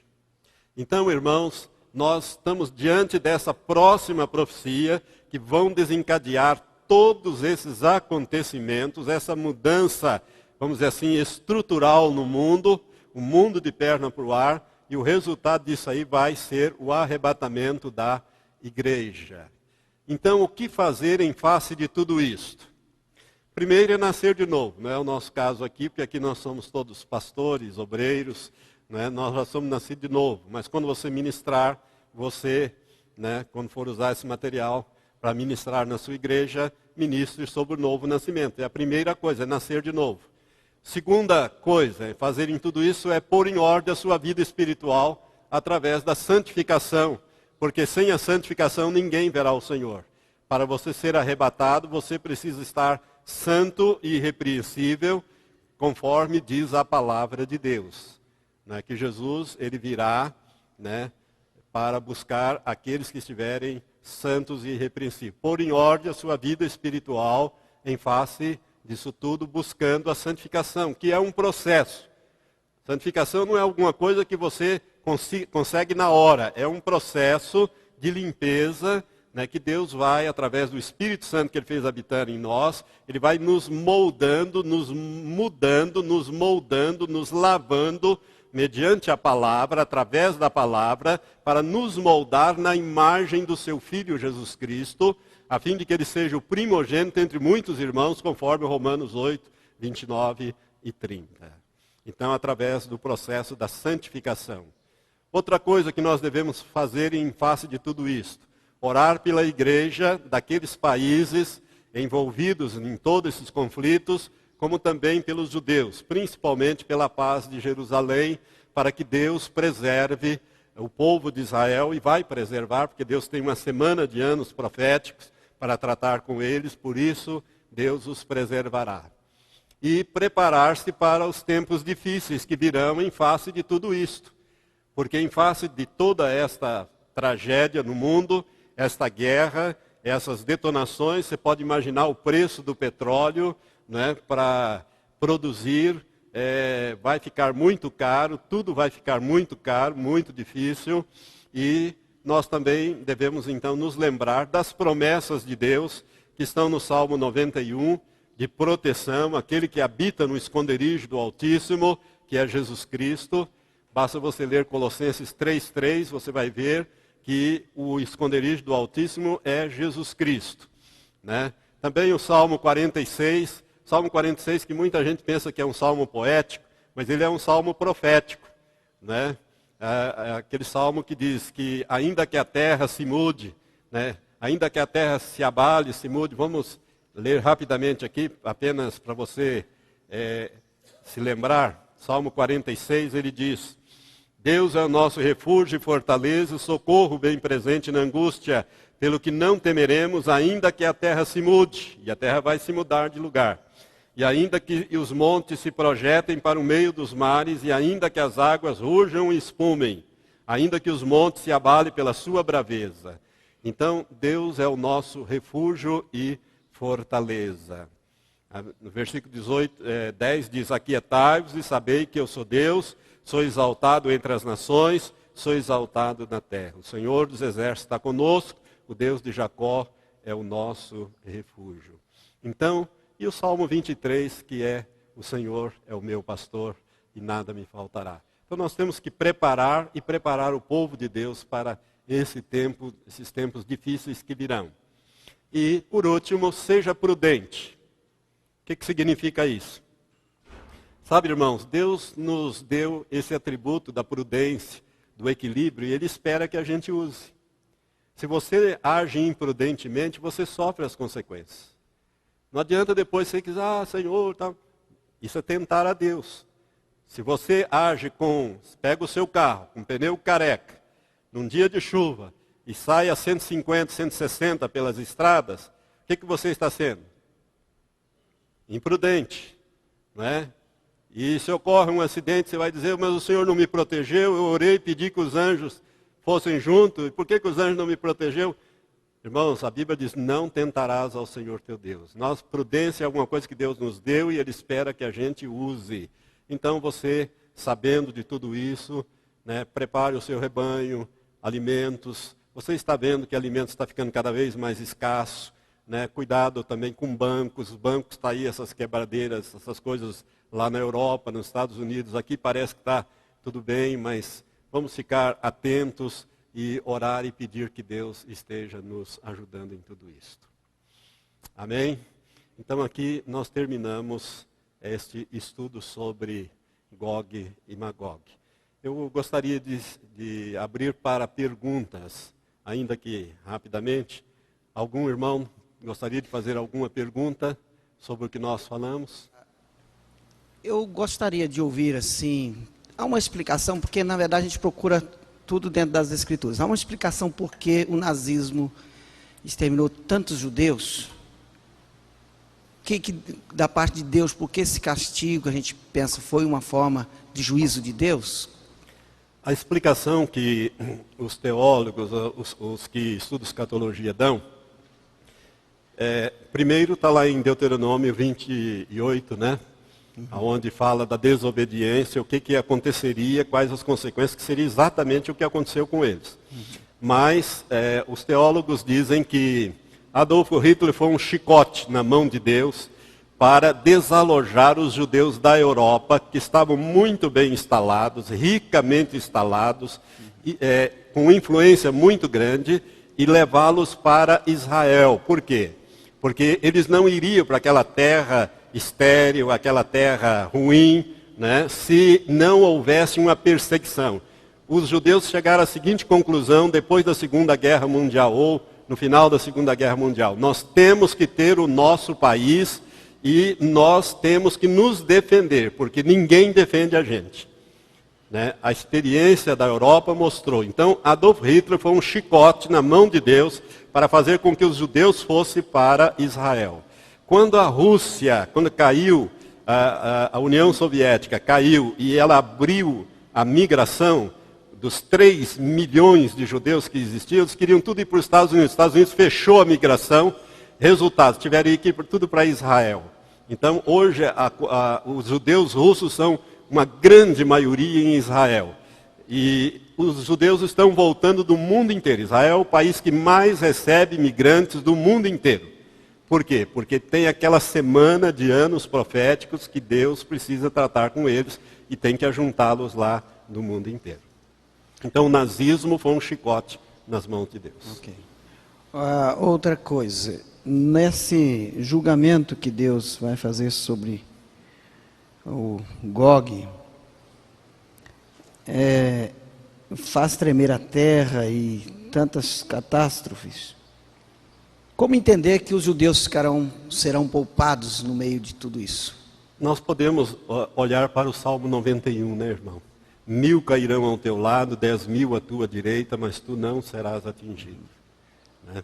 Então, Deus vai fazer tremer a terra de Israel, mas são os montes de Israel, aonde estão os exércitos. Deus vai atacar, Deus vai fazer com que... Deus tem milhões, bilhões de anjos, né, para proteger os seus, e ao mesmo tempo ele tem também, ele cerca. Você vê que quando foram lançados Sadraque, Mesaque e Abdinego, né, eles foram lançados, quem os lançou lá morreu queimado. Mas os três nem cheiro de fogo tinham. Por quê? Porque já tinha o anjo ali protegendo. Né? Tanto que eles nem coisa, cheiro de queimado tinha. Então, nós temos diante disso, pastor, eu chego a pensar que Deus não precisará usar a bomba nuclear. Ele terá outros métodos, porque preserva-se os animais do campo, as árvores, que depois vão comer as carnes desses exércitos. Sim, veja bem, a arma nuclear que eu falo é contra Jerusalém, não é baseado nessa ministração. O irmão não estava numa outra ministração, que Jerusalém será destruída por uma arma nuclear. Quando eu falo sobre o código da Bíblia, né, que o código da Bíblia cita isso. Mas, de qualquer forma, Deus pode perfeitamente fazer com que haja uma explosão nuclear e imediatamente deslocar para países árabes, para qualquer lugar, para cima do mar, os efeitos da radioatividade. Irmãos, Deus tem poder para fazer qualquer coisa. Agora, que serão usadas armas nucleares é bem provável, porque Deus tem falado a servos dele, como o pastor Dr. Samuel Doctorian, ele mostrou naquela profecia dos 5 anjos dos 5 continentes, que ali na região de Israel serão usadas armas nucleares em profusão. Porque nos feitos de Deus anteriores, ele pouco, vamos dizer assim, usou e precisou desses artifícios humanos. Pode ver a libertação do Egito e outras coisas, ele teve lá os seus métodos. Eu penso assim que Deus tem as suas formas e ele é realmente absoluto, autoridade. Sim, ele pode fazer isso, mas não impede também que ele use. Sim. Né? Israel tem condições de atacar os seus inimigos. Né? Possivelmente Israel pode atacar Moscou. Agora Deus disse, meterei fogo em Moscou. Eu disse, eu não sei se é uma bomba nuclear que Israel vai lançar ou Deus vai descer fogo em Moscou. Mais alguma pergunta, irmão lá? O texto em Apocalipse aqui, se a gente der uma olhadinha, do verso, capítulo 20, do verso 7 a 10, vai falar alguma coisa desse assunto.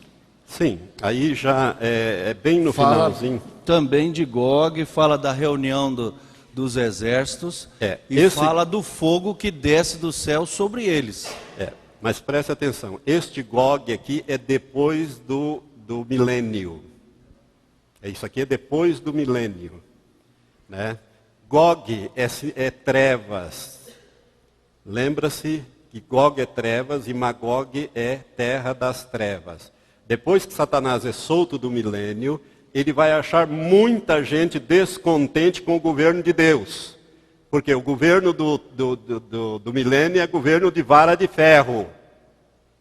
Não tem futebol, não tem carnaval, não tem Olimpíada, né? Tem a obediência restrita a Deus. Então, muita gente vai entrar vivo no milênio, 1/3 da humanidade. Ou seja, mais de 2 bilhões. Eles vão receber Jesus como Senhor, porque vão conhecer Jesus, ver Jesus face a face. Não é mais por fé, é por vista. Ou aceita o senhorio de Jesus, ou rejeita o senhorio de Jesus, no governo milenial. Mas isso é outro assunto.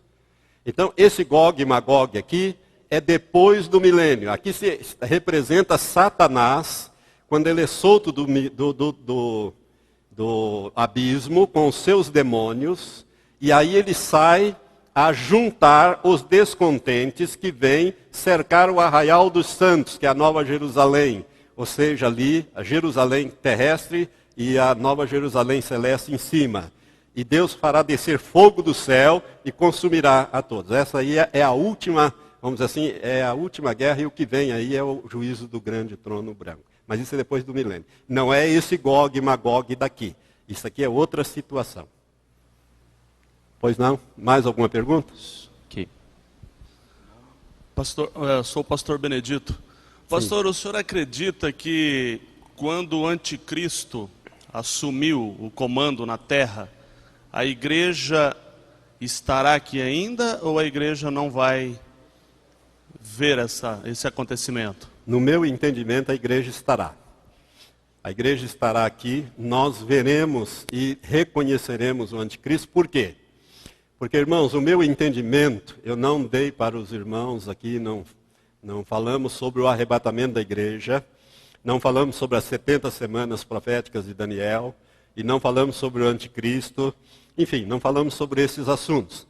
Mas, se você olhar para Daniel 9, 27, você vai ver que ele, que é o príncipe que há de vir, que é o anticristo, fará uma firme aliança com muitos judeus por 1 semana de anos proféticos. Mas na metade da semana ele quebra esta aliança, entra no templo e exige adoração como Deus. Aí começa a grande tribulação. Quando é que começa a grande tribulação? Jesus disse, quando virdes estar no templo, a abominação predita pelo profeta Daniel, quem lê e entenda, Mateus 24, 15, então quem estiver no telhado não desça, quem estiver no campo não volte. Por quê? Começou a grande tribulação. A grande tribulação começa exatamente na metade da semana. Ora, a igreja será tirada antes de começar a grande tribulação, é justamente na metade dessa semana, com a morte das duas testemunhas e ressurreição das duas testemunhas. A igreja será tirada ali. Aí começa a grande tribulação. Grande tribulação, a igreja já não estará. Mas os primeiros 3 anos e meio de ação das duas testemunhas e de um relativo progresso do anticristo, a igreja estará aqui sim. Nós veremos o anticristo. Como é que nós saberemos quem é o anticristo?